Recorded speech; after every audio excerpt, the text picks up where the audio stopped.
Législative du 8 janvier 2023. Le débat.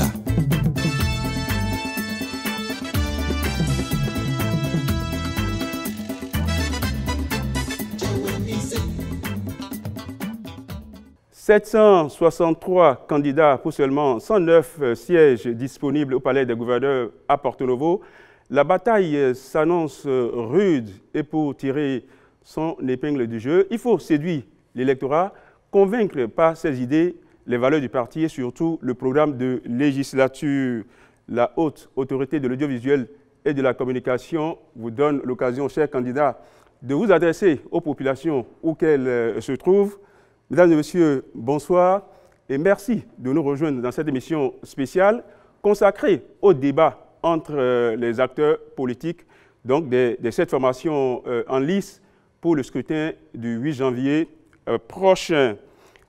Et comme thème du deuxième numéro de la série, eh bien, il est retenu la sécurité et la défense dans un contexte international miné par des questions liées à l'insécurité et au terrorisme. Comment les partis politiques en lice appréhendent-ils cette problématique? Tour à tour, nous allons leur donner la parole pour décliner leur programme de législature sur le thème en débat. Je ne serai pas seul pour conduire cette émission. Avec moi, mon confrère de Canal 3 Bénin, Herman Agnamoso. Herman, bonsoir. Bonsoir Renaud Capo, bonsoir chers invités. Pour le débat de ce soir, nous avons en plateau général Célestin Guidimé qui représente le parti Union Progressiste de Renouveau. Bonsoir mon général, bienvenue sur ce plateau. Nous avons à côté de lui Dr Bonou Brice du parti UDBN. Bonsoir docteur Bonou. Bonsoir monsieur le journaliste, bonsoir chers téléspectateurs. Après vous, docteur Akintola Mohamed Awali du parti Force Codepo Méné Émergent. Bonsoir docteur, bienvenue bonsoir, également. Bonsoir chers téléspectateurs. Eugène Azetassou, on ne le présente plus, il est du parti Les Démocrates. Bonsoir. Bonsoir sur le plateau, bonsoir aux téléspectateurs. Gafarou Radji, il est représentant du parti MPL, Mouvement Populaire de Libération. Bonsoir à vous également. Bonsoir cher ami. Et puis nous avons Dr Edon Syriac du parti Bloc républicain. Bonsoir docteur. Bonsoir chers journalistes, bonsoir chers téléspectateurs. Et pour finir cette présentation, on finit avec Moël Benin qui est représenté ici par Léon Jorin Koboulé. Bonsoir Léon. Bienvenue. Bonsoir monsieur le journaliste. Merci. Voilà, le débat est lancé. Toute première question, eh bien, je la pose aux représentants du parti FCBE dans l'ordre de tirage, dans l'ordre de prise de parole. C'est bien sûr les forces Cori pour un Bénin émergent qui arrivent premier. Première question donc. Les questions liées à la sécurité et à la défense occupent quelle place dans le programme de législature du parti FCBE? Merci monsieur le journaliste. Dans le programme de législature de notre parti, la question de sécurité et de défense du territoire national ont également une place de choix. Nous l'avons décliné lors de la formation de nos candidats pour l'Assemblée nationale, donc la 9e législature. Nous avons beaucoup apaisanti, on va le voir tout à l'heure peut-être dans les développements, sur le volet social, la prise en charge sociale et psychologique de nos agents des forces de l'ordre, autant ceux qui s'occupent de la sécurité intérieure que ceux qui s'occupent de la défense du pays au niveau de nos frontières. Nous avons également beaucoup parlé du volet équipement, du fait que le gouvernement et les décideurs doivent tailler une très grande importance à la question des accords en matière d'armement, en matière de sécurité, en matière de renforcement des capacités, avec qui nous les avons, avec qui nous devons nous permettre de les avoir et quelles sont les réelles intentions qui motivent ces accords-là. Est-ce que nous nous laissons encore attachés par les accords qui ont précédé notre ère et qui étaient beaucoup plus dans un rapport déséquilibré entre le colonisateur ou l'impérialiste ou le néocolon et nous en tant que puissance inférieure, ou alors dans le contexte actuel, nous devrions nous repositionner, renégocier ces accords-là. Et enfin, nous avons également beaucoup touché la collaboration entre les populations et les agents des forces de l'ordre et de défense. Voilà, de façon résumée, les aspects qui ont été touchés concernant la sécurité et la défense du territoire national dans notre programme de législature à la FCBE. Herman? Oui, on poursuit avec le parti Les Démocrates qui va nous dire également quelle est la place qu'occupe cette question liée à la défense et la sécurité dans le projet de législature. Bien, merci beaucoup. Dans la prochaine législature, nous avons estimé que la défense et la sécurité doivent avoir une place de choix. parce que sans la quiétude, sans bien régler ce problème au niveau de défense et de sécurité, on ne peut pas avoir de développement. Ce n'est pas possible. Et par conséquent, nous avons effectivement insisté aussi sur les acteurs qui sont au front à ce niveau, mais qu'il faut effectivement bien entretenir pour qu'ils se donnent à fond. Mais nous avons aussi dit que pour les questions de défense, par exemple, il faut qu'il y ait une bonne collaboration de l'ensemble de la population. Et ça dépend de la gouvernance. Parce qu'il faut que ceux qui attaquent notre pays retrouvent dans n'importe quel élément de la population un adversaire. Ne serait-ce que sur les questions d'information, les questions qui permettent de renseigner les différentes positions. Et par conséquent, c'est une bonne gouvernance en général qui milite pour une bonne défense et une bonne sécurité. Bon,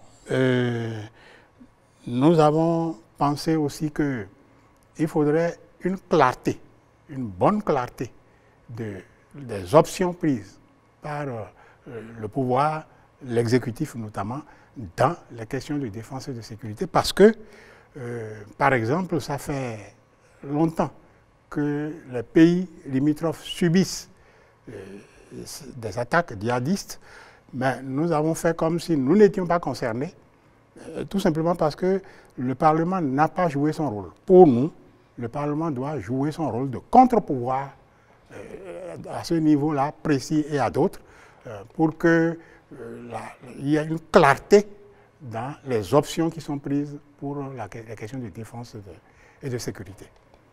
Le bloc républicain. Merci, monsieur le journaliste. Encore une fois, bonsoir, chers téléspectateurs. Je voudrais rappeler d'abord l'idéologie du bloc républicain. Le bloc républicain est un parti conservateur d'idéologie libérale. Et c'est important ce rappel parce que les libéraux placent la sécurité au cœur de leurs activités. Parce que sans sécurité, il ne peut y avoir de la promotion de l'investissement. Pour nous, les libéraux, c'est l'investissement privé qui pourrait au développement. Et donc, sans cette sécurité, on ne peut avoir cet investissement nécessaire pour accroître le développement des populations. Et ce qui fait que nous distinguons globalement deux types, quand nous regardons. Nous avons le grand banditisme et les problèmes de cohésion sociale qui peuvent conduire progressivement à la radicalisation, comme nous le voyons aujourd'hui. Et donc, face à ça, nous proposons deux grandes solutions. Pour ce qui est du grand banditisme, c'est une solution purement militaire, une solution purement sécuritaire.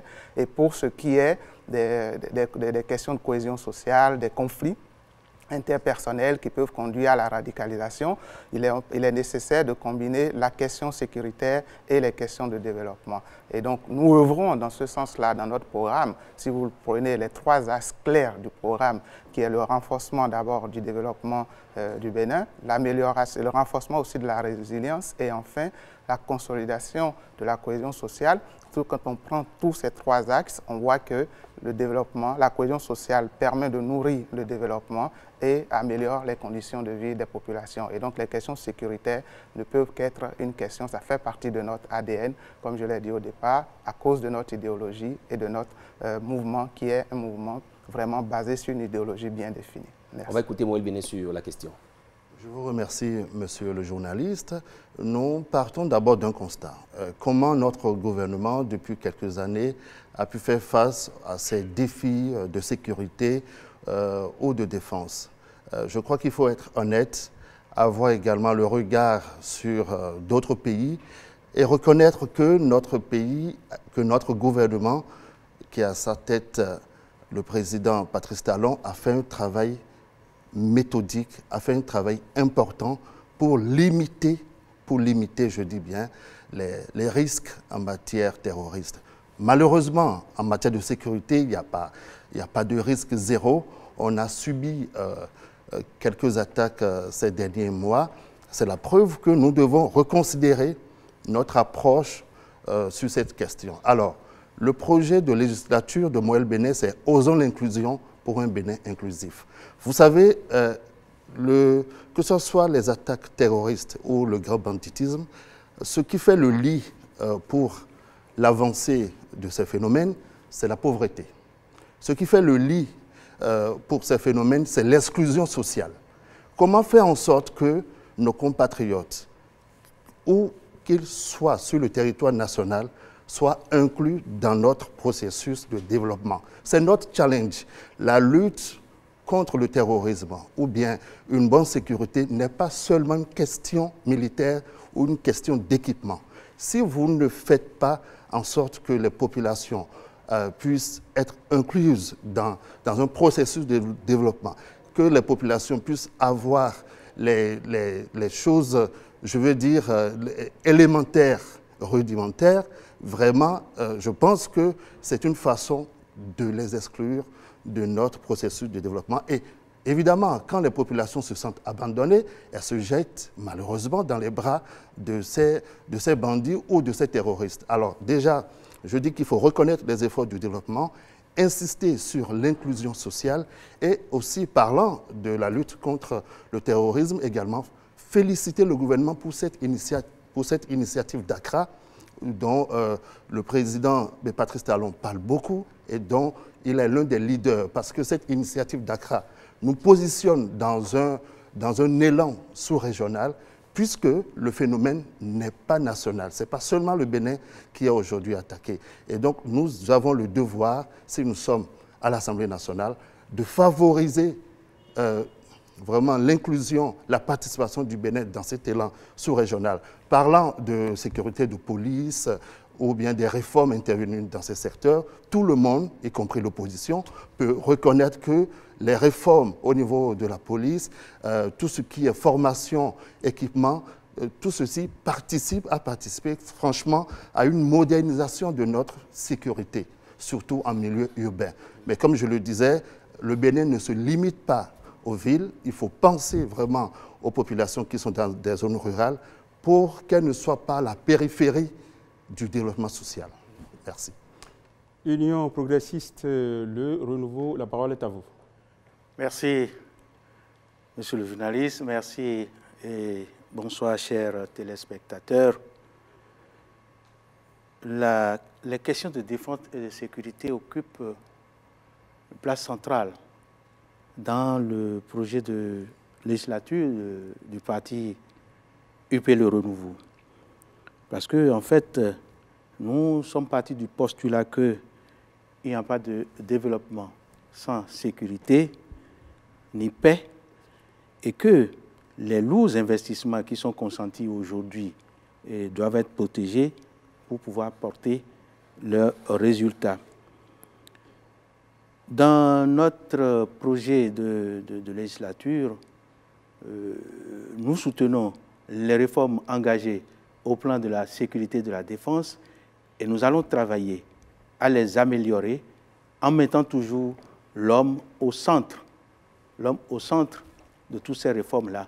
Parce qu'en fait, l'idéologie de notre parti, qui est le progrès, la solidarité, l'inclusion sociale, nécessite vraiment que ces réformes soient centrées sur l'homme. Les questions de sécurité et de défense deviennent aujourd'hui des questions transnationales et c'est pourquoi nous mettons beaucoup l'accent sur la coopération régionale, la coopération bilatérale pour pouvoir gérer toutes ces questions. Et les renforcements de capacités et tout ça, et les réformes qui sont en cours, nous allons les aborder tout à l'heure dès que nous serons sur les questions appropriées sur ça là. Merci beaucoup.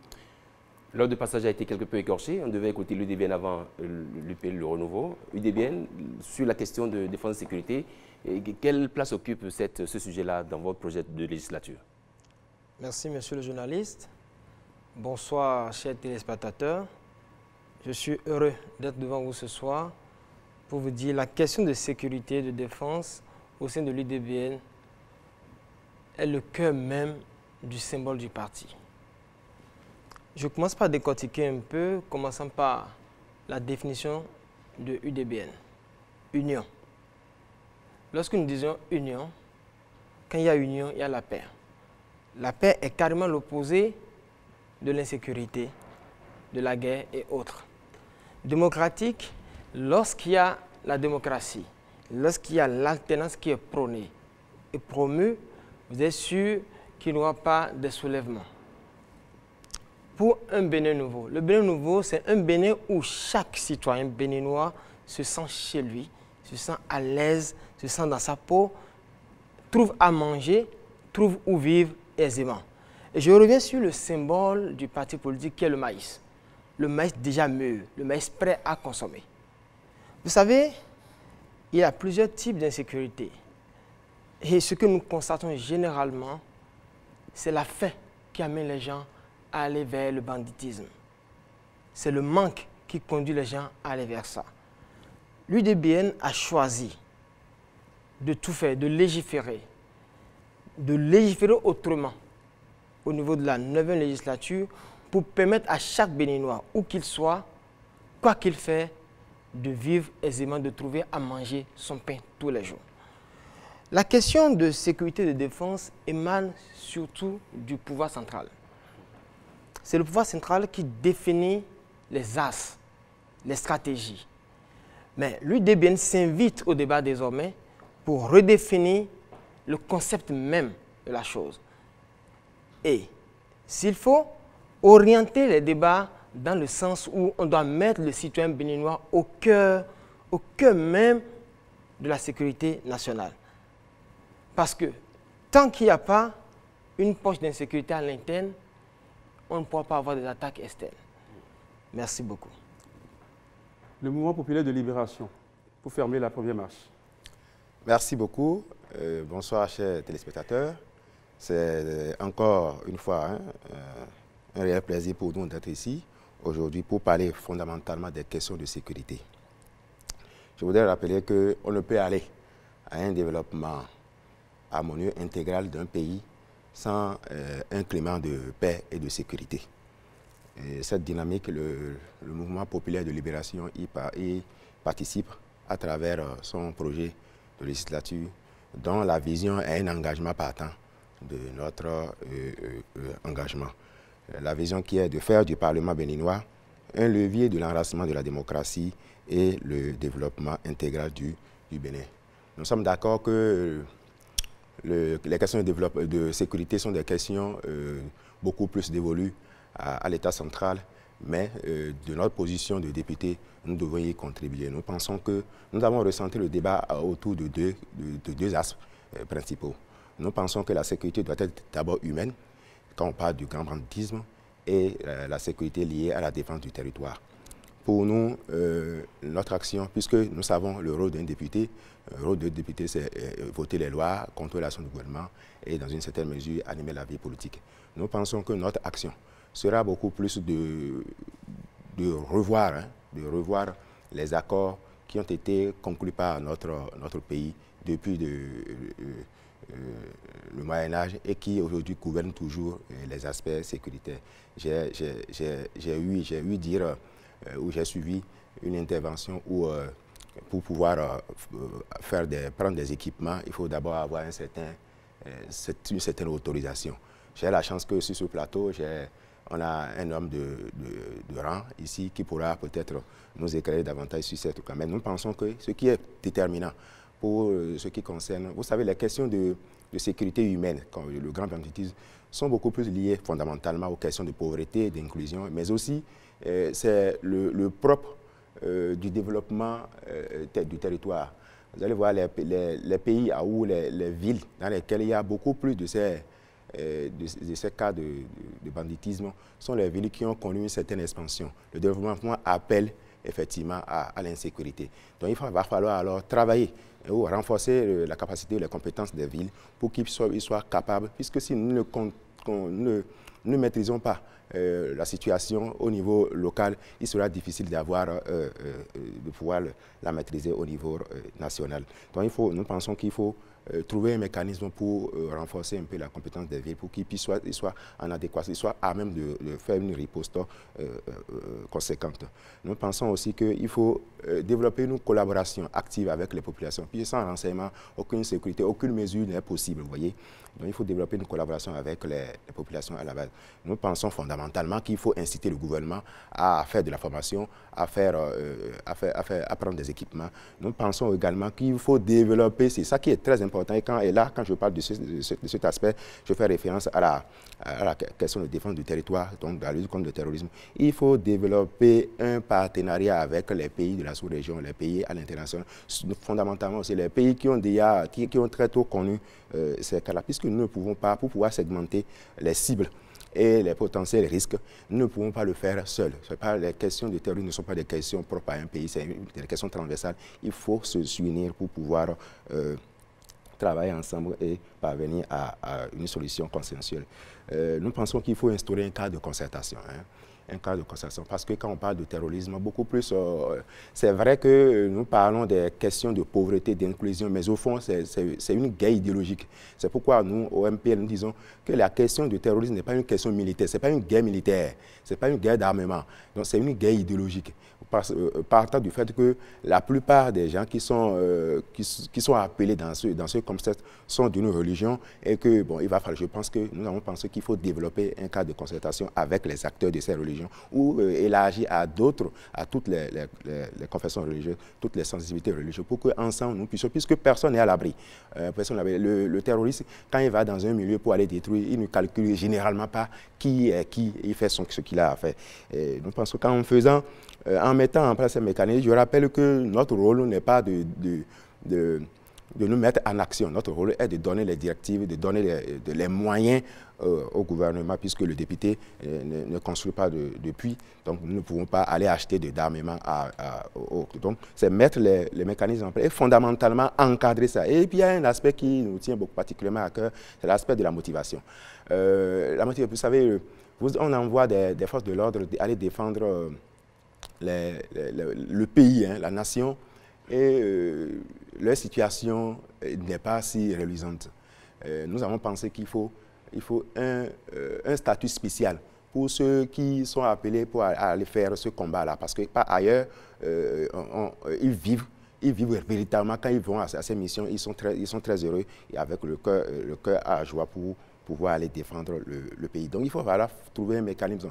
La dernière législature a voté une loi récemment où on parle des avantages qu'on pourrait donner aux familles des victimes de ces guerres. Je dis, mais c'est dangereux. Si nous devons attendre que les gens meurent d'abord, c'est lui qui va au front. Il va falloir qu'on trouve lui-même qui ait une motivation à aller au front, à aller défendre le pays. Voyez, si peut-être c'est 50 000 francs comme il a comme prime, s'il va sur le front, on va peut-être faire une augmentation de ces primes-là. Donc ça, c'est des questions de motivation qui pourront permettre à ces hommes-là d'être armés, beaucoup plus armés pour aller dire. Puisque ceux contre qui ils vont, ils ont une motivation qui n'est pas liée à l'argent, qui n'est pas liée aux questions pécuniaires, c'est beaucoup plus lié à une question idéologique. Et quand nous sommes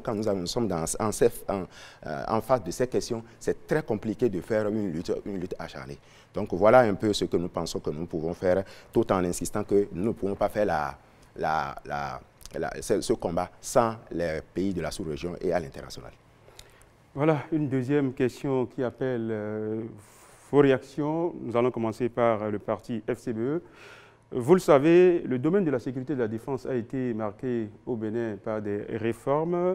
Exemple, la police républicaine dont la création a nécessité le vote d'une loi au Parlement. Allons-nous dans la bonne direction avec cette réforme, le parti FCBE?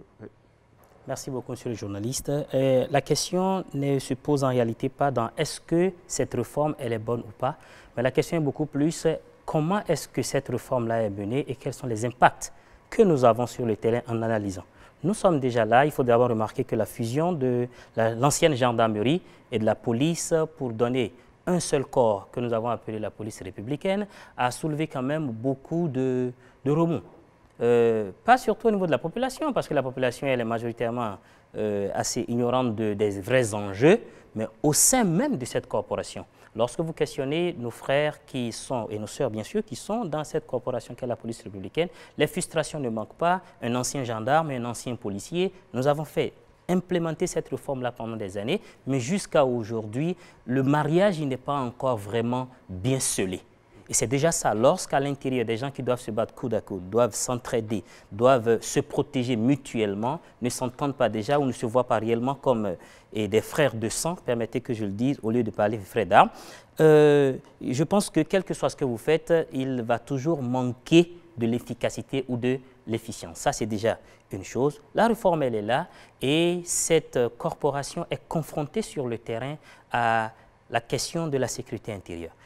Certains intervenants en ont parlé tout à l'heure. Oui, vous savez, pour régler un problème, ils sont là pour sécuriser la population. Pour régler ce problème de sécurité, il faut d'abord remonter aux causes même de ce problème-là, la pauvreté. Mais la pauvreté sous quelle forme? En fait, nous nous retrouvons actuellement dans un contexte où après presque 2 mandatures de gestion du pouvoir en place, on se retrouve à remarquer, à constater de plus en plus un grand gap entre les riches qui deviennent de plus en plus riches, donc une petite portion de la population, bien positionnée si vous voulez, et les pauvres qui s'appauvrissent de jour en jour. Et naturellement, cela provoque ou instaure un climat de frustration. Et lorsque les gens ont faim, comme on le dit, on ne contrôle pas toujours ce qu'on fait et cela ne relève plus réellement de l'éthique. Donc, il faudrait travailler déjà à réduire ce gap-là. La deuxième chose également, c'est la question de l'éducation. Vous savez, nous en sommes arrivés à un moment où on préconisait le fait d'enfermer des écoles, où on est censé éduquer, former, et on préconisait la création ou l'ouverture d'autres prisons. On part donc du constat que nos prisons sont déjà bondées. Au lieu de former, on veut plutôt créer là où on va les recueillir lorsqu'ils seront dératés. La question de la rééducation dans les prisons. Beaucoup de prisonniers ou d'ex-détenus aujourd'hui font tout pour repartir là-bas. Les expressions sont courantes. Enfant, je retourne dans la grande maison. L'une des raisons, c'est que je suis sorti, je n'ai pas de prise en charge, je n'ai pas de suivi, je n'ai rien à manger, alors qu'au moins, là-bas, je mange aux frais du prince. Donc, il vaut mieux pour moi être incarcéré, mais au moins trouver la pitance quotidienne, que d'être dehors et de me débattre dans tous les sens.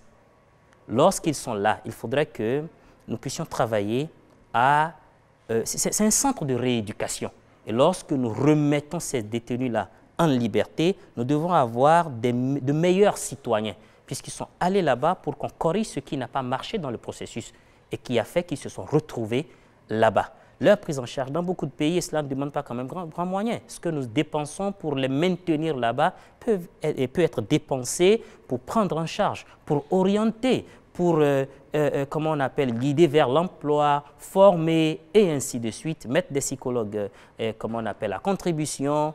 Je pense qu'on devrait, pour résoudre ce problème-là et faciliter donc la tâche aux agents de la police républicaine pour que leur travail puisse quand même être un travail réussi au profit de la population, on devrait toucher ces axes-là, la question de l'emploi des jeunes. La preuve du fait que ça continue toujours d'avoir des grains dans les dents, c'est que, des grains de sable dans les dents, c'est que je demande s'il y a un mois qui passe sans que la police, la direction générale de la police ne lance un communiqué pour dire tel ou tel agent ont déserté. Tel ou tel, ils ne sont pas morts, ils ont déserté, ils ont fui.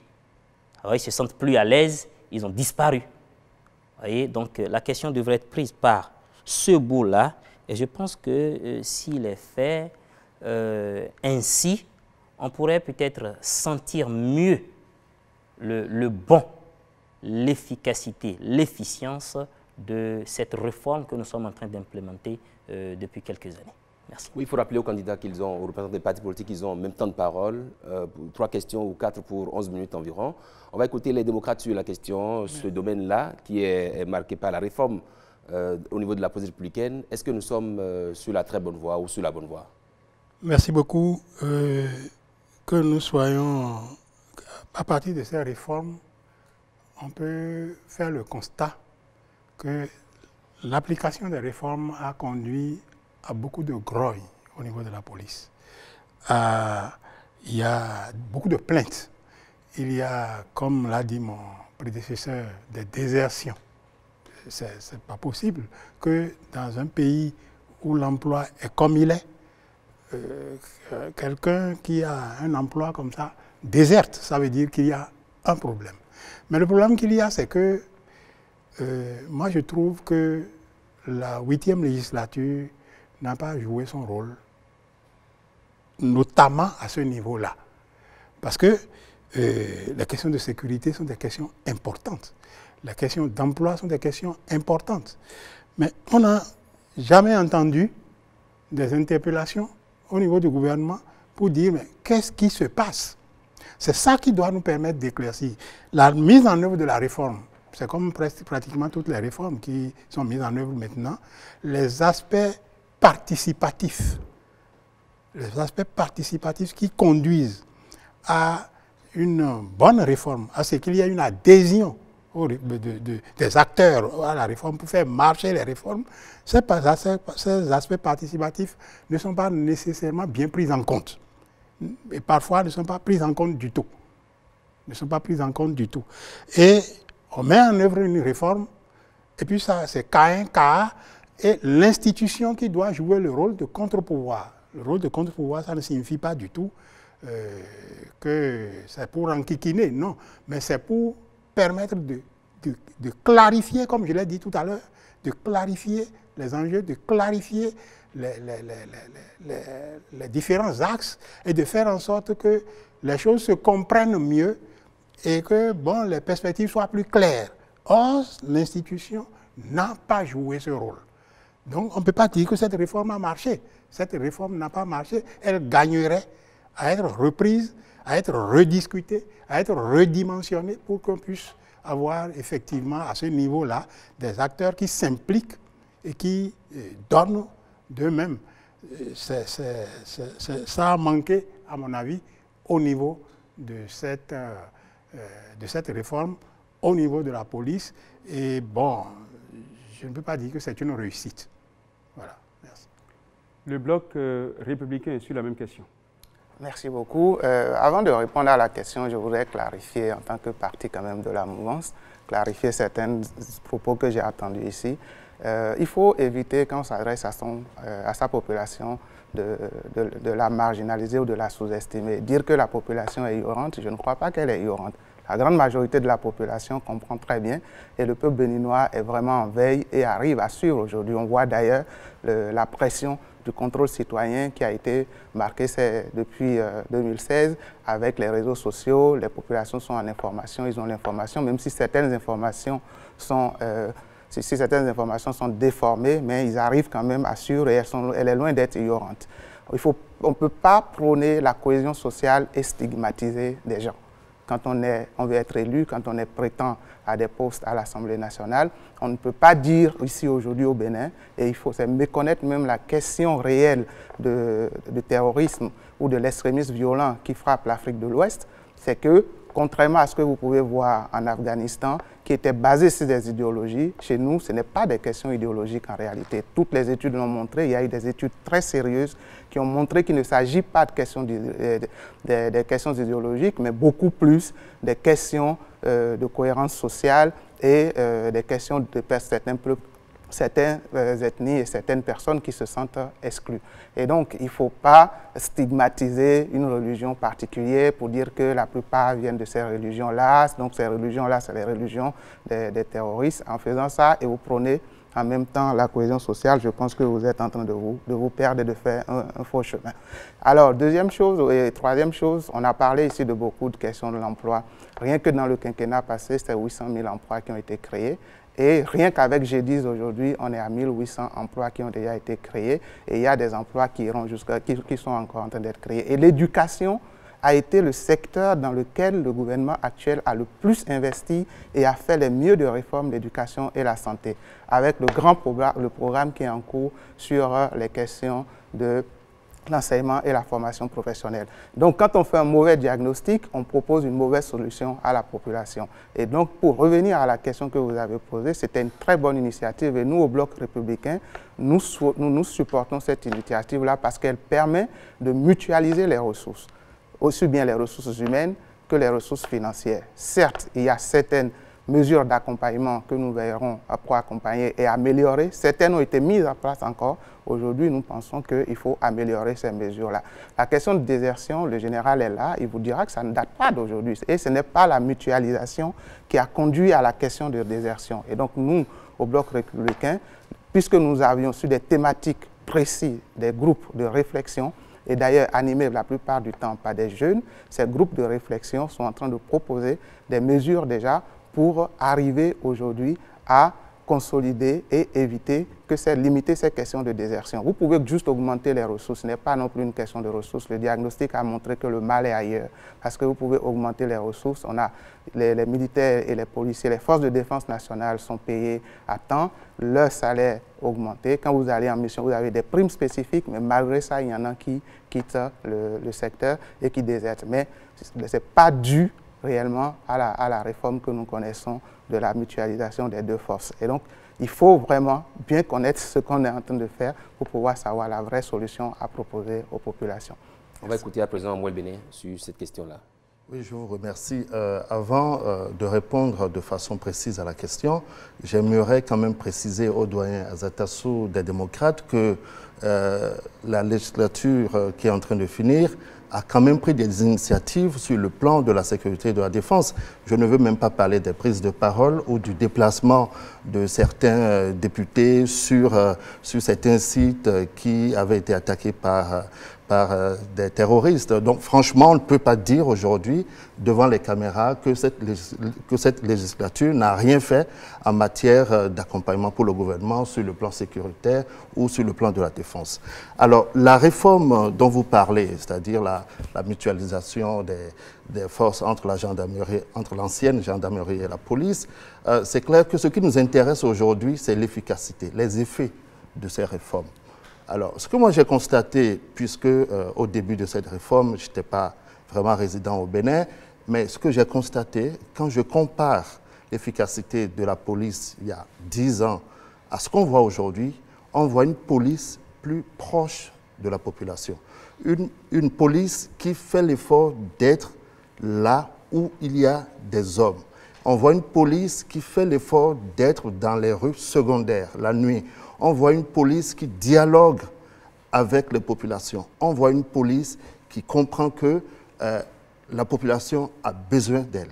Alors, on ne peut justement conclure que cette réforme a eu des effets positifs. Mais il y a encore des efforts à fournir afin de renforcer la proximité de la police avec les populations. Moi, j'aurais aimé, franchement, que les patrouilles soient plus importantes la nuit, que certains quartiers la nuit ne soient pas des zones interdites aux populations civiles, que certaines rues ne soient pas marginalisées ou ne deviennent pas des repères pour des grands bandits de Cotonou. Donc, si on a une police plus proche, plus équipée et qui sait qu'elle doit être dans une action vraiment de proximité avec la population, ça va aller. Sur le plan de la motivation des policiers. Alors, il faut qu'on soit réaliste. Ce n'est pas en augmentant de façon répétée les salaires des policiers qui seront compétents ou qui seront efficaces. Il faut d'abord les former. Et sur ce plan, on a vu qu'il y a beaucoup d'efforts qui sont fournis. Mais il faut aller plus loin. Comment moderniser aujourd'hui l'action de la police, son intervention. Et je crois que c'est sur cette question de modernisation, même de l'outil, des outils de travail des policiers que la question doit être prise. Sinon, nous allons penser que c'est parce que les policiers ne sont pas bien payés qu'ils désertent. Non, il y a peut-être d'autres raisons que nous, civils, nous ne pouvons pas savoir. Il y a peut-être des raisons internes, des raisons liées à la hiérarchie ou bien des raisons liées simplement à la gestion des ressources humaines dans la police. Donc, je voudrais franchement qu'on puisse s'appesantir sur le besoin de formation de nos policiers, formation renouvelée, sur la nécessité de renforcer la stratégie de proximité, parce que la nuit, si le citoyen ne peut plus aller faire les 100 pas le soir avant d'aller se coucher, parce qu'il craint qu'à 50 mètres de son portail, on va l'agresser, il y a problème. Si je ne peux pas aller dans une rue à Agla parce qu'on me dit, voilà, il y a 3 jours, on a agressé 10 personnes dans la même rue, il y a un problème. Donc, je crois que notre police doit trouver les stratégies qu'il faut pour renforcer la proximité. Renforcer la proximité et faire en sorte que les policiers soient équipés. Sinon, on va beau les recruter, à main nue, ils ne pourront pas grand-chose. Je vous remercie. Mesdames et messieurs, amis téléspectateurs, merci de rester en notre compagnie pour la suite de ce débat. Juste d'un mot, je voudrais rappeler la durée de prise de parole des représentants des 7 partis politiques présents sur ce plateau. Mouel Bénin, 7 minutes 34 secondes. Bloc républicain, 5 minutes 29 secondes. Mouvement populaire de libération, 6 minutes 37 secondes. Les démocrates, 5 minutes 04 secondes. Foscori, Point Bénin émergent, 6 minutes 38 secondes. UDBN, 2 minutes 19 secondes. Union progressiste, le renouveau, 1 minute 53 secondes. Herman. Oui, on poursuit donc avec cette question. C'est vrai que le domaine de la sécurité et de la défense a été marqué au Bénin par des réformes. On cite un exemple la police républicaine dont la mise en place a nécessité la création, le vote d'une loi. Est-ce que cette réforme a porté ses fruits? On donne maintenant la parole à l'UDBN. Merci, monsieur le journaliste. Chers téléspectateurs, la question de la mutualisation de l'ex-gendarmerie et de la police, devenue aujourd'hui police républicaine, est bel et bien inscrite dans le plan d'action de la législature pour UDBN. Je voudrais à l'entame vous dire que les partis politiques ont un rôle à jouer. C'est l'animation de la vie politique. Cette animation de la vie politique amène chaque parti politique, tel que les uns et les autres l'ont signalé tout à l'heure, à se poser des questions. Quand quelque chose ne va pas bien dans le pays, on n'a pas besoin d'être député avant de se poser des questions. Une fois qu'on est parti politique, on peut mener des enquêtes sérieuses et interpeller le gouvernement. UDBN aujourd'hui a déjà fait un travail de fond et a prévu, lorsque nous serons représentés au Parlement, nous allons aller certainement sur cette question du fait qu'il y a des défections au niveau de la police républicaine. C'est vrai. D'aucuns disent que ce sont ces défections de la police républicaine qui créent l'insécurité. Parfois, on l'a appris que lors des braquages, on a trouvé des anciens policiers, des policiers à la retraite, des militaires à la retraite, etc. Mais la réforme en elle-même, l'UDBN a trouvé que c'est une très bonne réforme. Parce qu'aujourd'hui, nous savons que la police est beaucoup plus proche de la population. Nous sentons que la police ne fait plus peur à la population.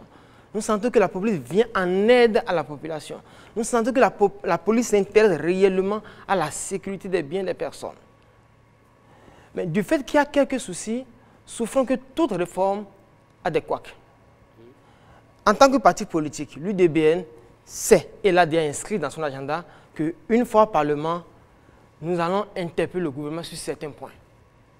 À savoir, demander comment le traitement des policiers républicains se fait. Qu'est-ce qui pose problème? Mener des enquêtes de fond pour savoir quel est le réel problème.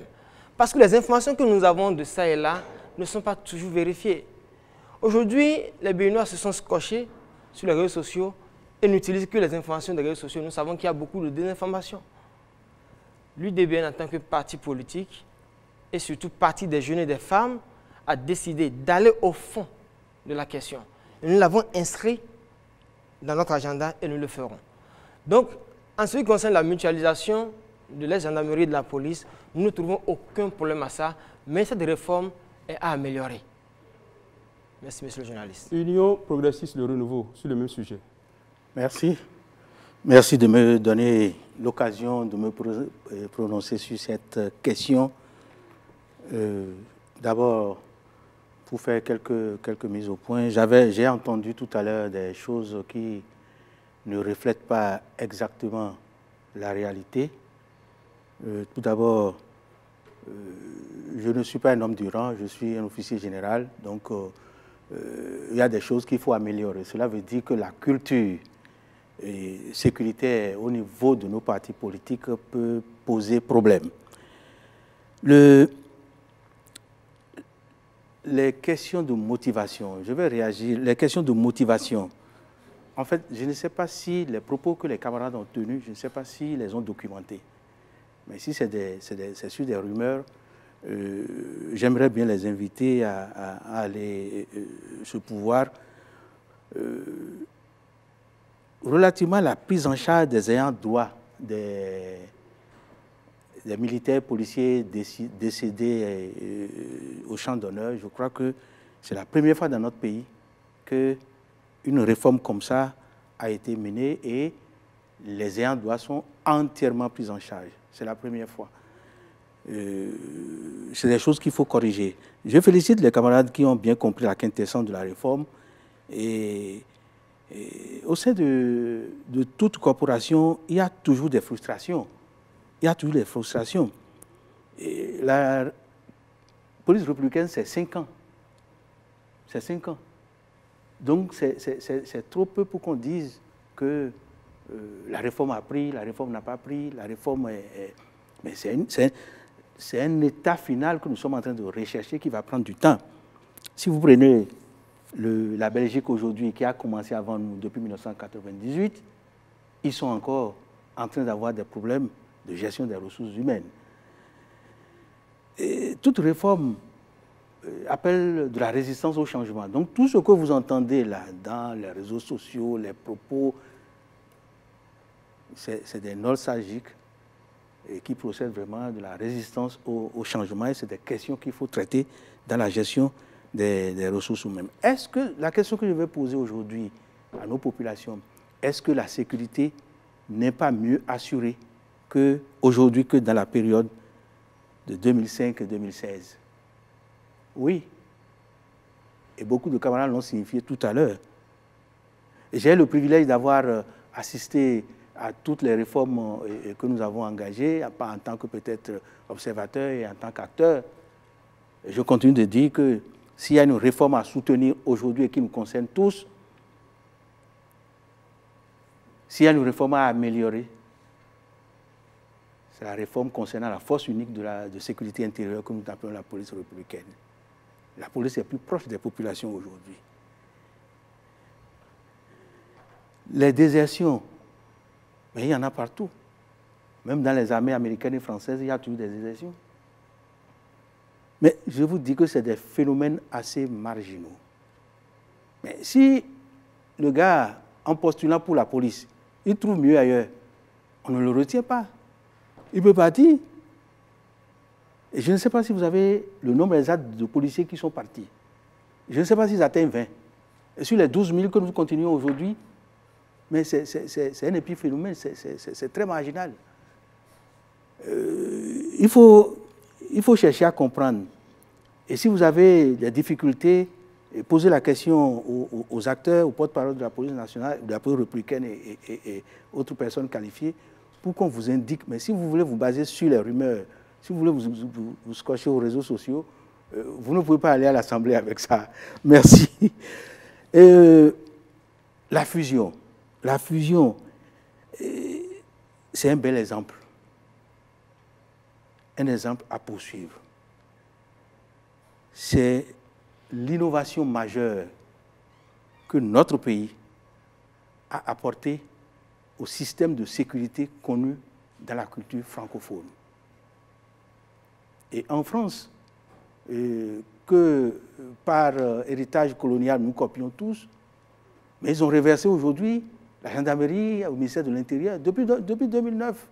Et il est fortement question de créer une force, disons, une force unique régalienne de sécurité. Et cela veut dire que nous n'avons pas mal choisi en fusionnant la police et la gendarmerie. Et en le faisant, mais nous avons réalisé plus de 80% de couverture du territoire national. Il y a aujourd'hui plus de 410 commissariats sur les 546 arrondissements.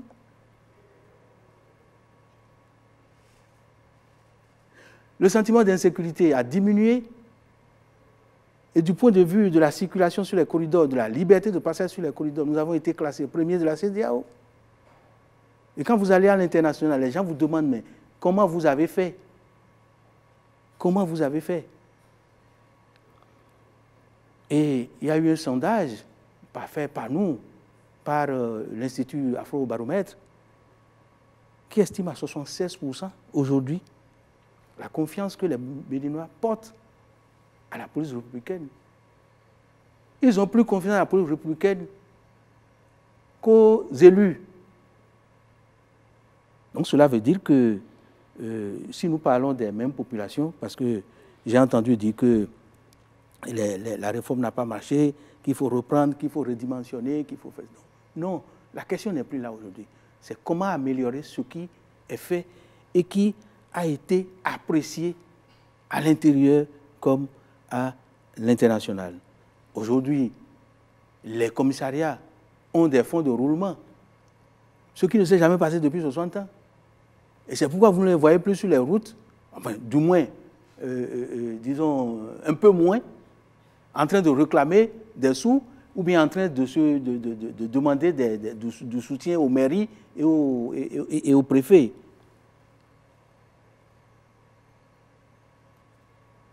Il faut en améliorer aujourd'hui l'efficacité, la légitimité, et j'insiste sur ça. La légitimité, c'est quand une police se fait obéir sans forcer. Je crois qu'il faut aller vers là.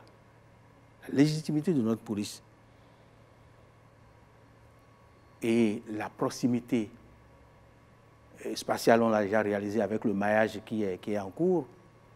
Il y a aussi la proximité comportementale et que la police inspire confiance aux populations au lieu de leur inspirer la peur.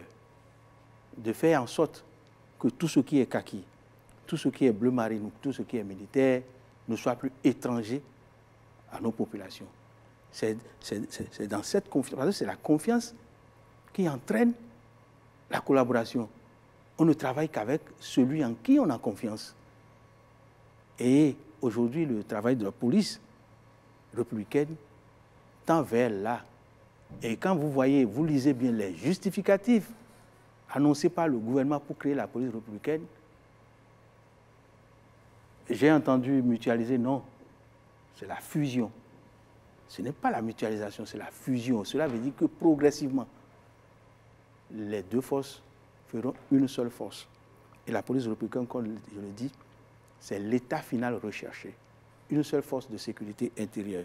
Aujourd'hui, nous avons, comme je le dis souvent, un seul guichet de sécurité intérieure. Les populations n'ont plus à choisir entre la police et la gendarmerie comme ça se faisait avant. On a un seul interlocuteur aujourd'hui. C'est un avantage pour les populations. Et sur ces questions, moi je crois qu'il faut viser les avantages, disons, que les populations tirent dans ces réformes-là et que le gouvernement a engagé et que nous soutenons et que nous cherchons quand nous serons au Parlement, et j'espère que nous y serons massivement, à améliorer pour le bien-être des populations en mettant au centre l'homme. Merci. Merci. Herman. On va écouter le MPL sur cette question, sur cette réforme. Est-ce que le MPL a précisé cette réforme-là? Avant d'aborder la question, je voudrais faire un petit rappel que la problématique concernant le terrorisme, cette affaire de guerre idéologique dont nous avons parlé ici, ne provient pas forcément de nous. Le secrétaire général adjoint du gouvernement, porte-parole du gouvernement, M. Wilfried Léon Ngbeji, l'a dit à lui lors d'un point de presse. Il répondait à la question d'un journaliste qui lui disait si ce n'est pas une question de développement, de manque d'infrastructure qui fait que les gens s'adonnent à ce phénomène. Et il a dit non, que c'est une question d'idéologie. Et il a répété ça plusieurs fois. Il a dit qu'ils sont même à pied d'eux pour voir les acteurs des religions pour voir comment il faut organiser ça. Donc ce n'est pas une invention du MPL. Je ne voudrais pas faire de polémique sur ça et on va aller. Je voulais rappeler que la fusion entre la police et la gendarmerie au MPL, nous n'avons rien contre ça. Les frustrations qui sont nées de ça sont d'abord, ce sont ces mêmes frustrations qui ont fait qui ont motivé le projet, l'initiative. Et toutes ces frustrations sont inhérentes à toute réforme, à toute initiative. Seulement que nous avons déploré un peu la méthode. Ça aurait été, le doyen Azatassou rappelait tout à l'heure que depuis un bon moment, où fondamentalement la 8e législature avait pour magie ou pour c'est beaucoup plus illustré en votant des lois qui ne sont pas beaucoup plus popularisées ou qui ne prennent pas en compte certains cheminements. Et je pense que c'est ça qui a peut-être fait qu'il y a des grincements dedans. Mais je rappelle que les grincements dedans pour toute initiative, pour toute réforme sont inhérentes. Il y en aura toujours.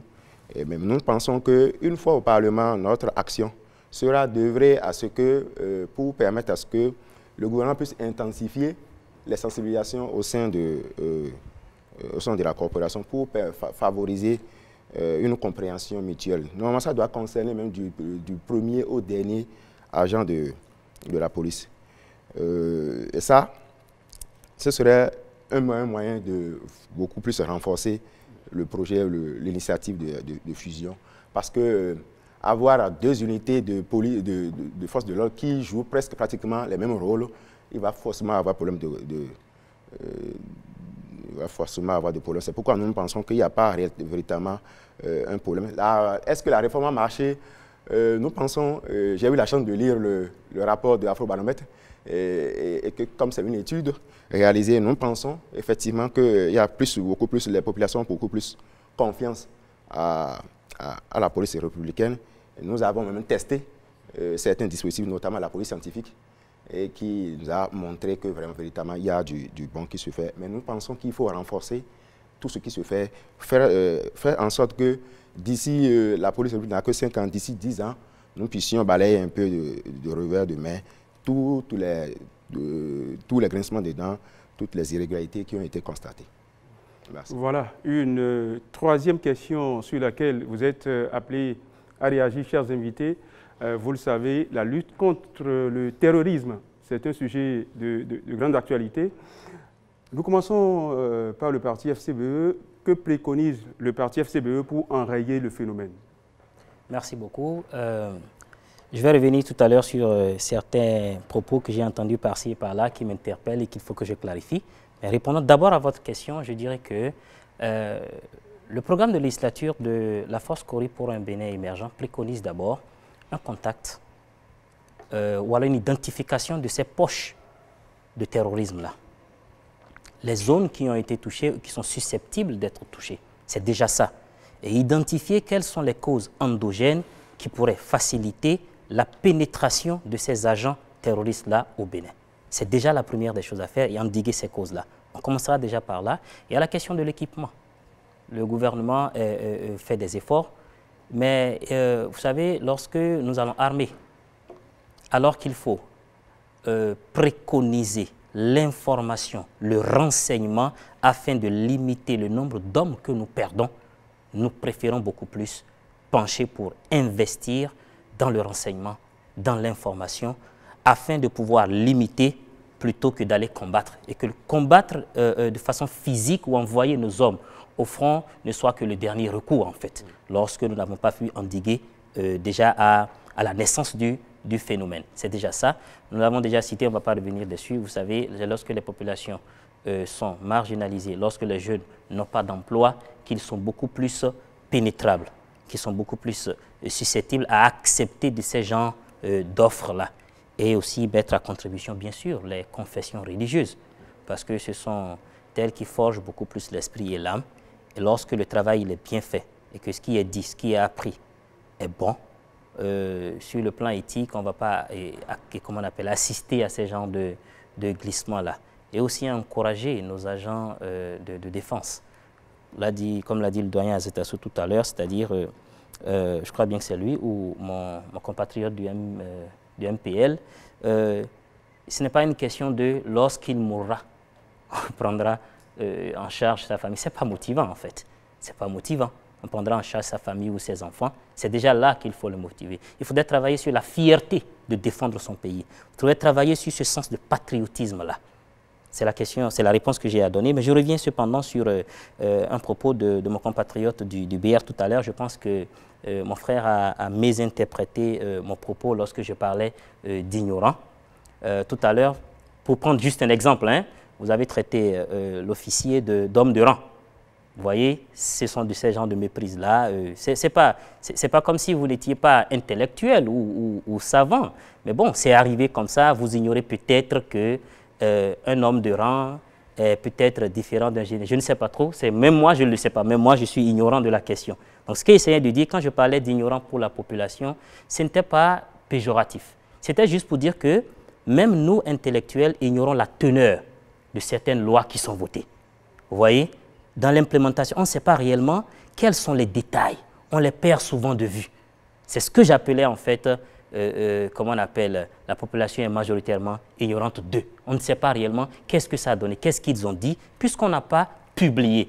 Et les réseaux sociaux ne sont pas, comme l'a dit le général, les vraies sources d'information.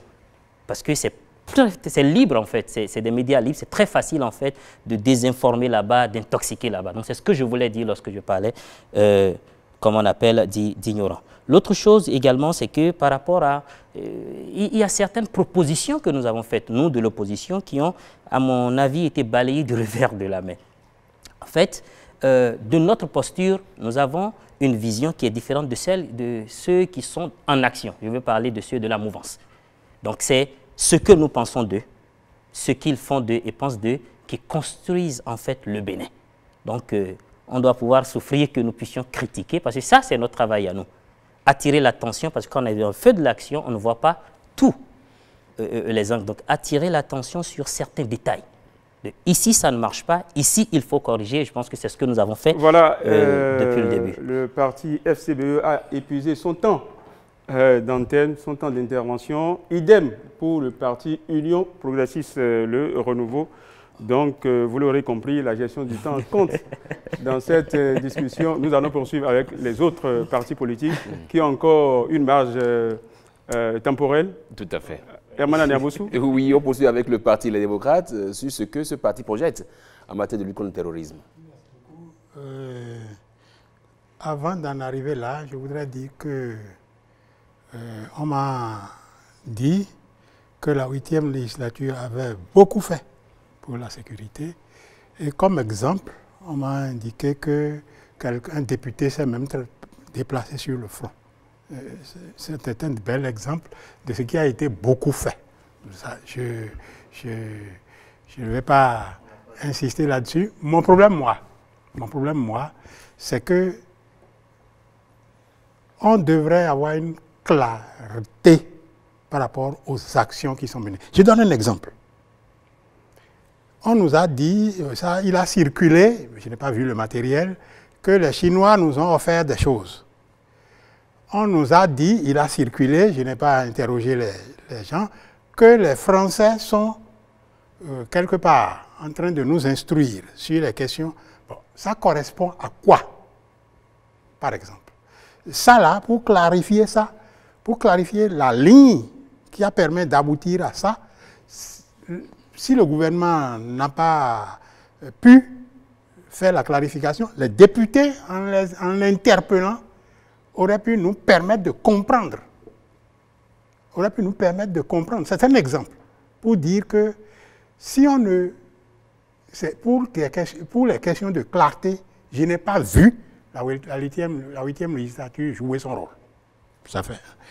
Bon, pour en arriver à ce que vous avez dit, en réalité, ce que nous pensons, nous l'avions déjà dit, c'est-à-dire que les acteurs au front, il faut qu'ils aient le matériel qu'il faut, qu'ils aient la motivation qu'il faut. On a beau dire, quand la personne n'est pas motivée, l'autre qui a une certaine motivation a un peu d'avance sur lui. Donc, ce n'est pas quelque chose à évacuer. Ce n'est pas à évacuer. Mais ensuite, j'ai parlé de la gouvernance qui doit faire en sorte que bon, quelqu'un a dit qu'il n'y ait pas de radicalisation. C'est une façon. Mais mieux, n'importe quelle femme en train de rechercher du bois et en observant des choses peut devenir un indicateur pour la police ou pour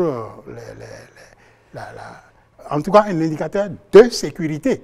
Parce qu'elle a pu observer. Mais elle ne fera même pas attention si entre-temps son fils a été licencié de façon abusive, si, etc., si la gouvernance ne permet pas à la population d'être à l'aise et de s'impliquer à ce niveau-là, au moins au niveau des renseignements sur les questions de sécurité. Donc si nous, on était là, lorsque nous serons au Parlement, parce qu'on sera là, ce n'est pas une question, on sera au Parlement. En ce moment-là, on va interpeller le gouvernement sur les axes qui sont mis en œuvre pour combattre le terrorisme, les axes qui sont mis en œuvre pour les questions de sécurité, et on va interpeller sur les questions de gouvernance qui permettent, parce que c'est le peuple, c'est l'homme qui développe. On ne casse pas l'homme pour développer. C'est l'homme qui développe dans tous les aspects. Et par conséquent, qu'est-ce qu'on fait pour que l'homme soit l'acteur principal du développement et que ce soit au profit de l'homme que le développement se fasse? Ce n'est pas quand vous accumulez, les richesses pour que les institutions internationales voient qu'il y a beaucoup d'argent accumulé, mais dans peu de poches. Ça, là, les institutions internationales ne savent pas. Mais ça, là, ça crée des problèmes de sécurité. Je m'excuse, je m'arrête pour ne pas épuiser mon temps. Le bloc républicain. Merci beaucoup, monsieur le journaliste. Moi, je pense que la question de gouvernance, le Bénin est salué de partout le monde sur sa gestion de la gouvernance, et pas plus tard qu'au sommet États-Unis-Afrique. Et on se souvient d'ailleurs que lors de sa prise de mandat, au deuxième mandat, le président de la République a placé la gouvernance au cœur de son mandat, et comme une devise, une nouvelle devise. Et ça, c'est appliqué déjà au niveau du groupe républicain. Le SGN, il a toujours veillé à ce que nous ne fassions rien au hasard et que nous nous dotons des tests et même de stratégies, une stratégie pour le parti et d'un programme bien précis pour les législatives en cours. Donc je pense que la question de gouvernance ne se pose pas trop. Elle doit être améliorée encore, il y a encore des efforts, mais on est déjà à fond sur cette question-là. On a parlé de la loi qui a été votée pour les victimes, des forces de l'ordre qui seraient victimes. Mais vous savez, on prend des assurances tous en ayant envie pour permettre à nos enfants de protéger quelque chose et d'avoir quelque chose si un malheur nous arrive. Donc ça ne veut pas dire que parce que l'État décide de rétrocéder quelque chose et de garantir un avenir aux parents d'un défunt qui peut être un militaire, ça ne veut pas dire que ce n'est pas une motivation et ça ne veut pas dire qu'on attend que la personne meure avant de l'activer. Moins on l'activera, mieux on sera content, et je pense qu'il faut encourager cela, surtout que c'est une question inédite. Sur la question de l'extrémisme violent, nous l'abordons de façon holistique. Et c'est pour ça que je disais à l'entame de mon propos, de notre idéologie libérale, la sécurité est au cœur de notre programme. Et donc, dans cette posture, la sécurité se traite de façon holistique. Et l'extrémisme, il y a le volet développement et le volet sécuritaire. Sur le volet sécuritaire, nous allons, une fois à l'Assemblée nationale, militer que les forces de défense soient réellement dotées d'une loi de programmation militaire. Parce que la logique de programmation budgétaire annuelle n'est pas adaptée aux forces de défense nationale. Ils ont besoin d'avoir une vision à court et moyen terme, donc plus ou moins 4, 5, 6 ans, pour être sûr de pouvoir avoir les moyens nécessaires, aussi bien en termes financiers que des moyens d'hommes, pour des objectifs bien précis pour pouvoir adresser les questions sécuritaires. Nous pensons aussi qu'il faudrait aujourd'hui, lors de notre programmation, de tout ce que doit faire l'État au niveau stratégie, au niveau de documents de politique, traiter la question sécuritaire et les questions de cohésion sociale de façon transversale. Parce que le vrai problème, je le dis encore, c'est les conflits interpersonnels et non réellement l'idéologie qui justifie ce que nous voyons aujourd'hui au niveau du Bénin. Et donc un développement harmonieux comme ça a été fait, et nous allons le renforcer du territoire pour éviter qu'il y ait un développement équilibré du territoire. Merci. Que préconise Moël Béné pour enrayer le phénomène du terrorisme ou de l'extrémisme violent au Bénin? Alors, je ne veux pas rebondir sur les propos du doyen Zatossou, mais je crois qu'on s'est compris. Je suis d'accord avec lui. Ça peut arriver qu'un parti de la mouvance et de l'opposition puisse partager un point, c'est sur la clarté. C'est très important pour le gouvernement d'avoir une communication très claire sur le dossier de lutte contre le terrorisme. Parce que c'est quand c'est pas clair que les gens sont là à inventer toutes les choses possibles pour polluer la compréhension même du sujet par les populations. En même temps, il faudrait reconnaître que les questions de défense et de sécurité sont tellement délicates qu'on ne peut pas en parler tous les matins dans les médias, surtout quand on est à l'initiative, surtout quand il s'agit du gouvernement. Alors, cette précision faite, je veux rappeler, parce que beaucoup l'oublient, que Moël Béné est un parti de la majorité présidentielle. Nous assumons, nous accompagnons les actions du gouvernement. Et sur ce point précis, dans un État qui se respecte, c'est le gouvernement qui est à l'initiative des efforts en matière de sécurité et de défense. Et dans ce sens, évidemment, nous appuyons ce que fait le président de la République, par exemple, son leadership dans l'initiative d'Accra, qui permet aux pays membres de cette initiative de trouver des ressources nécessaires en leur sein pour accélérer l'équipement qu'il faut afin de faire face aux problèmes du terrorisme. Mais également faire en sorte que, si nous sommes à l'Assemblée nationale, que nous puissions améliorer. Parce qu'on voit tous, même sur ce plateau, vous constatez que la compréhension d'un parti à un autre est différente du sujet. Donc ça veut dire quoi? À l'Assemblée nationale, il faut faire un effort de mise à niveau d'information. Et c'est pour cela que si Moël Béné va à l'Assemblée nationale, le parti proposera en fait des séances d'audition avec des personnes ressources, que ce soit d'anciens préfets, que ce soit des officiers à la retraite, que ce soit des sociologues, des économistes, même des gens vivants, des élus locaux vivants dans des zones qui ont été déjà malheureusement attaquées. En tout cas, faire en sorte que notre compréhension du sujet soit mise à niveau et également soit transversale. Parce que si on a des députés qui ne comprennent même pas le sujet, comment vous voulez qu'ils proposent des lois ou bien qu'ils accompagnent le gouvernement dans ces initiatives? Donc, nous allons renforcer les auditions des personnes civiles ou même des personnes issues du milieu militaire ou policier pour que la compréhension soit effective, mais également faire en sorte que, comme c'est quand même notre cœur de législature, c'est l'inclusion sociale. Ce n'est pas un slogan. Ce n'est pas un slogan. On a beau dire, oui, que c'est une question d'idéologie ou ce n'est pas une question d'idéologie. La réalité, c'est que si dans ces zones, il y a des jeunes qui n'ont même pas un emploi, qui n'ont même pas d'emploi agricole, qui ne sont même pas au moins ouvriers agricoles, ça veut dire qu'ils vont céder aux sirènes des terroristes. Voilà, a épuisé son chrono, a épuisé son temps de parole. Nous allons poursuivre avec l'UDBN. L'UDBN et la question du terrorisme. Quel programme de législature? Merci, monsieur le journaliste. Comme je vous le disais, l'UDBN est le parti du peuple. Ce qui m'enchante, c'est que l'UDBN organise déjà depuis fort longtemps des ateliers avec la population pour débattre des questions d'actualité nationale. La question du terrorisme a été déjà abordée au sein du parti avec la population elle-même. Nous saurons lutter contre le terrorisme actuel sans l'implication totale des populations elles-mêmes.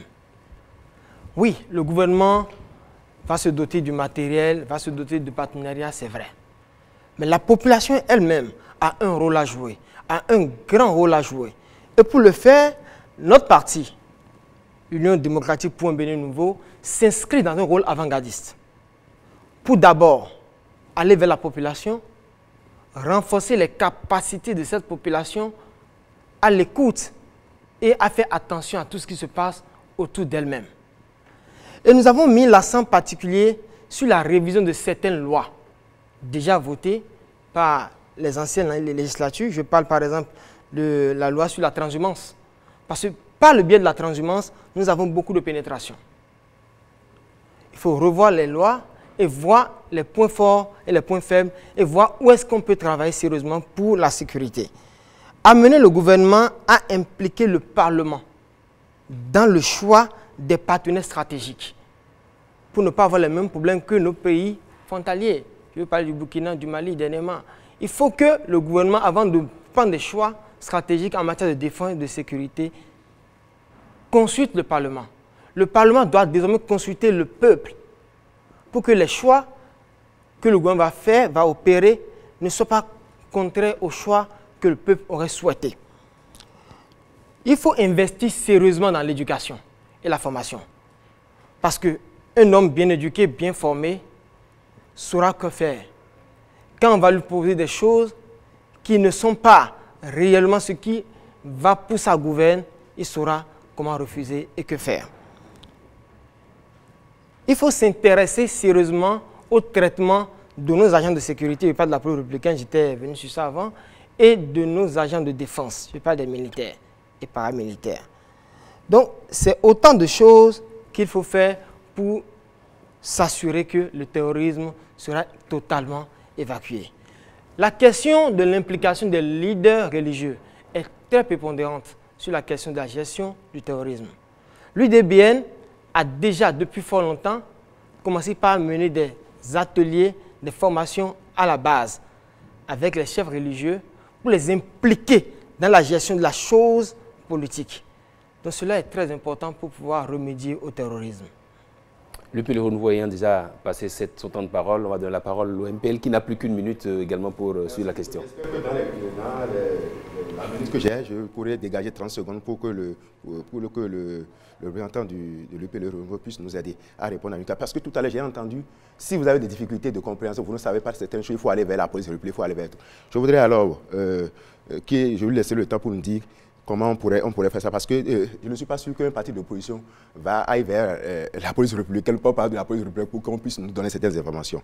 Alors, j'ai compris, je ne sais pas comment le BR est arrivé sans avoir fait le même diagnostic que nous, à proposer peut-être presque les mêmes choses que nous. Parce que la question, nous pensons qu'il faut une politique nationale de lutte contre le terrorisme. Et cette politique, c'est une politique qui doit pouvoir prendre en compte la programmation de l'intervention des actions des forces de défense béninoises.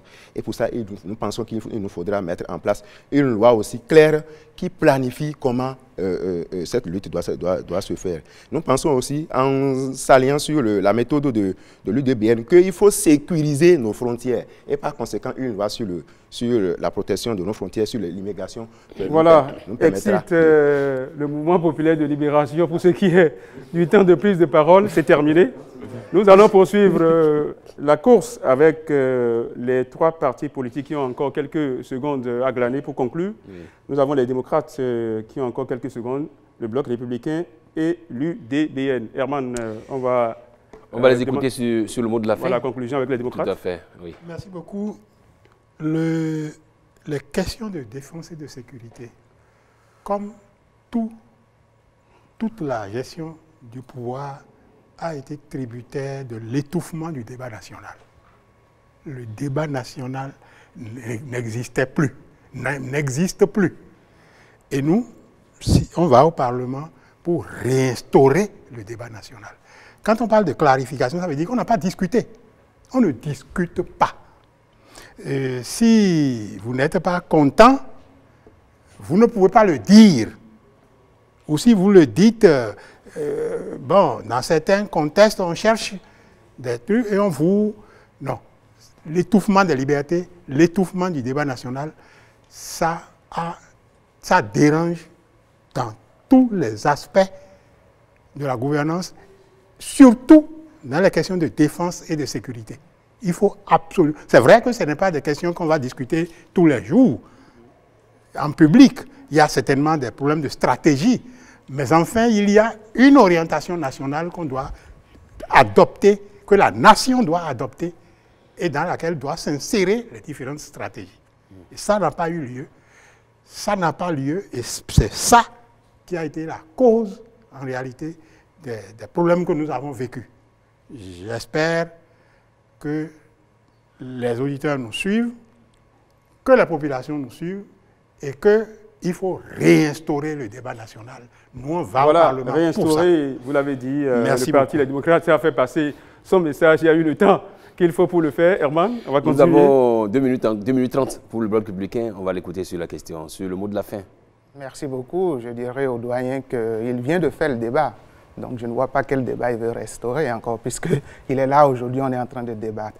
Et à mon ami du MPL, qu'il y a une stratégie nationale de lutte contre l'extrémisme violence qui existe, la radicalisation et l'extrémisme violence. Donc en fait, je pense que vous aviez certains besoins d'information et pour pouvoir proposer le bon diagnostic. Et nous, on travaille depuis longtemps pour que toutes les initiatives qui existent, parce que l'ABJF agit au long des frontières, la police agit sur tout le territoire national en termes de sécurité interne et la défense nationale aussi est là.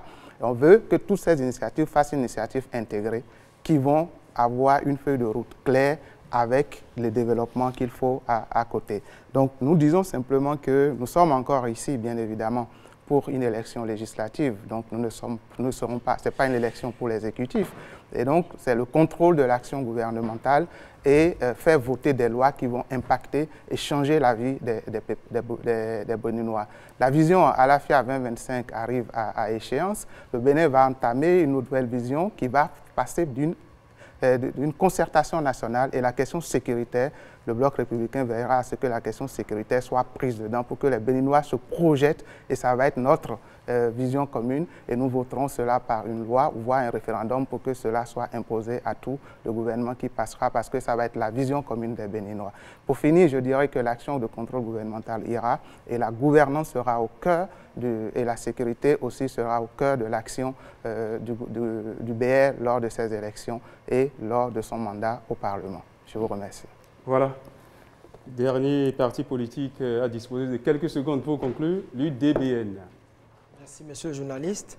Chers téléspectateurs, vous, Béninois, qui nous écoutez, je voudrais nous rappeler que l'UDBN, qui est votre parti, qui est là pour défendre vos intérêts, nos intérêts, a ses portes ouvertes tous les jours que Dieu fait pour accueillir vos doléances. L'UDBN a décidé d'être le parti du peuple et être aux côtés du peuple. Nous n'allons pas au Parlement pour faire notre volonté. Nous allons au Parlement pour faire la volonté du peuple. Nos bureaux ne sont pas ouverts qu'en période de campagne. Nos bureaux ne sont pas ouverts qu'en période électorale. Nos bureaux sont ouverts tous les jours, tous les ans. Donc passez vers nous, posez-nous vos problèmes et c'est à base de ces problèmes que nous allons demander le vote de certaines lois pour le bien du peuple. C'est le parti qui a pensé à la population, aux femmes, aux jeunes. Qui vous souviennent que sur notre liste, nous avons 32% de femmes et 67% de jeunes. Donc, sachez que vous avez le parti qui répond au mieux à vos attentes. Merci beaucoup et bonne soirée. Voilà, chers invités, merci. Merci d'avoir porté la voix des partis politiques en lice pour le scrutin du 8 janvier prochain. Herman, c'est fini? Tout est bien qui finit bien. C'est fini pour le deuxième numéro donc, de cette série. Florilège de réaction au niveau des partis politiques sur l'épineuse question de la défense et de la sécurité. Vous les avez suivis, amis téléspectateurs de bout en bout. C'est à vous d'apprécier, de mettre dans la balance ces différents programmes de législature dans vos choix. C'est le 8 janvier prochain. Merci de nous avoir suivis. À très vite. Législative du 8 janvier 2023. Le débat.